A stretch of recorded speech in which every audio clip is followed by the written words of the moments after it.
કેશોદના અખોદર ગામે આસપાસના ખેડૂતોને આબોહવા પાક સંલગ્ન માહિતી મળી રહે અને તેમના ગંભીર પ્રશ્નો અંગે રજૂઆતો સાંભળી શકાય તે માટે બામણાસાના કરશનભાઈ સોલંકી સહિતના આસપાસના ગ્રામજનોની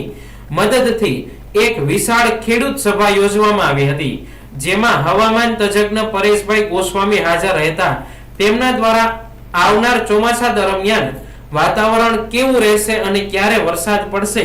તે અંગે માહિતી આપવામાં આવી હતી। વિશેષમાં ખેતીની જમીનનું પરીક્ષણ, પાકને ઘટતા પોષક તત્વો અને પાક સંરક્ષણ માટે ખાતર અંગે વિશેષ સમજ આપવામાં આવી હતી। આ બેઠકમાં ખેડૂતોએ ચોમાસા દરમિયાન અખોદર ગામ પાણીમાં ગરકાવ રહેતું હોય, ઇમરજન્સી આરોગ્ય સેવાઓ મેળવવા મુશ્કેલી પડતી હોય, ખેતીની ઉપજાઉ જમીન પાણીમાં ગરકાવ થતા વાવેતર કરેલો પાક બળી જવો કે પાકનું સમયસર વાવેતર કરી શકાતું ન હોય અને ચોમાસુ પાક લઈ શકાતો ન હોય, આથી નુકસાનીનો સર્વે અને આર્થિક મદદ, પાણીમાં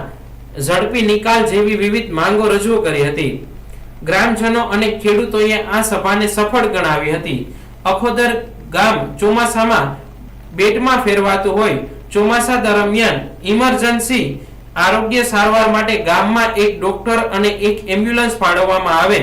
વરસાદ સારો હોય પણ ગામ બેટમાં ફેરવાતા પાક લઈ શકાતો ન હોય કે નિષ્ફળ જતો હોય તે સમયે સર્વે કરી સરકાર આર્થિક મદદ આપે અને સમયસર પૂરના પાણીનો